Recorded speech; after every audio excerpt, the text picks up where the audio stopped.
ಅದೇ ಸಂಶಯ ಇಲ್ಲ. ಸ್ವಾತಂತ್ರ್ಯ ಪೂರ್ವದಲ್ಲೂ ಸಹ ಈ ಭ್ರಷ್ಟಾಚಾರ ಅಂತಕ್ಕಂಥದ್ದು ಅವತ್ತೂ ನಡೆದಿದೆ, ಸ್ವಾತಂತ್ರ್ಯ ಬಂದ ನಂತರವೂ ನಡೀತಾನೆ ಇದೆ.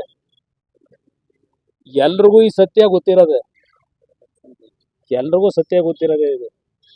ಆದ್ರೆ ಬೆಕ್ಕಿ ಗಂಟೆ ಕಟ್ಟರೆ ಯಾರು ಅನ್ನೋದು ಒಂದು ಪ್ರಶ್ನೆ ಇಲ್ಲ. ಪಾಪ ಇವರು ನೀವು ಹೇಳಿದಾಗೆ ಏನು 60% 50%, ನಾನು 40% ಅಂತ ಹೇಳಿ ಲಘುವಾಗಿ ನಾನು ಮಾತಾಡ್ಲಿಕ್ಕೆ ಹೋಗಲ್ಲ. ಇವರೇ ಹೇಳಿದ್ರು, ವಿರೋಧ ಪಕ್ಷದ ನಾಯಕರು ಅಧಿಕೃತವಾಗಿ ಸಿದ್ದರಾಮಯ್ಯನವರು ಇದೇನೋ ಪೋಸ್ಟ್ ಬೇರೆ ಅಂಟಿಸ್ಕೊಂಡು ಬಂದರು, ಸಿನಿಮಾ ಪೋಸ್ಟ್ ಅಂಟಿಸ್ದಂಗೆ.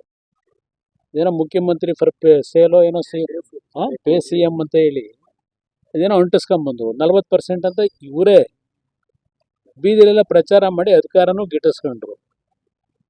ಆ 40% ಬಗ್ಗೆ ಇವತ್ತವ್ರಿಗೆ ಸತ್ಯಾಂಶ ಹೊರಗೆ ಬಂತ ಅಂತಂದ್ರೆ ಅದ್ಯಾರ ನಾಗಮೋಹನ್ ದಾಸ್ ಹೆಸರನ್ನ ಒಂದು ವರದಿ ಬೇರೆ ತರಕ್ಕೆ ಅವ್ರನ್ನ ಕಮಿಟಿ ಬೇರೆ ಮಾಡಿದ್ರು. ಆ ವರದಿಲಿ ಅವ್ರು ಏನ್ ಹೇಳಿದ್ರು, ಈಗ ಅದೇನ್ ನಮಗೆ ಭ್ರಷ್ಟಾಚಾರ ಆಗಿದೆ, ಆದ್ರೆ ಯಾವ ಮಟ್ಟಕ್ಕೆ ಆಗಿದೆ ಅನ್ನೋದು ನಾವು ಕಂಡುಹಿಡಿಯಕ್ಕಾಗಲ್ಲ. ಈ ಸರ್ಕಾರ ಅಂತೂ ಅವತ್ತಿನ ಭ್ರಷ್ಟಾಚಾರದ ಬಗ್ಗೆ ಚರ್ಚೆ ಮಾಡಿದ್ರಲ್ಲ, ಈ ಗುತ್ತಿಗೆದಾರ ಅವರೇ ಹೇಳ್ತಾರಲ್ಲ, ಅಯ್ಯೋ ಇದಕ್ಕಿಂತ ಅದೇ ಚೆನ್ನಾಗಿತ್ತು ಅಂತ ಹೇಳಿ.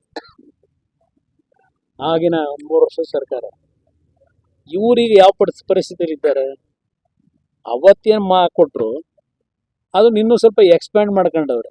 ಅದಕ್ಕೆ ಗುತ್ತಿಗೆದಾರ ಹೇಳ್ತಾ ಇರೋದು ಹಾಗೇನ್ ನಡೀತಾ ಇತ್ತು ಅಂತ ಎಕ್ಸ್ಪ್ಯಾಂಡ್ ಮಾಡ್ಕೊಂಡವ್ರೆ. ನಮ್ಮ ಕಾಲದಲ್ಲಿ ಇಂಥ ಒಂದು ಪರಿಸ್ಥಿತಿಗಳು ಯಾವತ್ತಾದ್ರೂ ನೋಡಿದ್ರ? 2006-7 ಬಹುಶಃ ಈ ರಾಜ್ಯದಲ್ಲಿ ಜಲ್ಲಿ ಸಿಗ್ತಾ ಇರಲಿಲ್ಲ ಕೆಲಸ ಮಾಡ್ಲಿಕ್ಕೆ, ಅಷ್ಟು ನಾವು ಕ್ಲಿಯರೆನ್ಸ್ ಕೊಟ್ಟಿದ್ದೋ.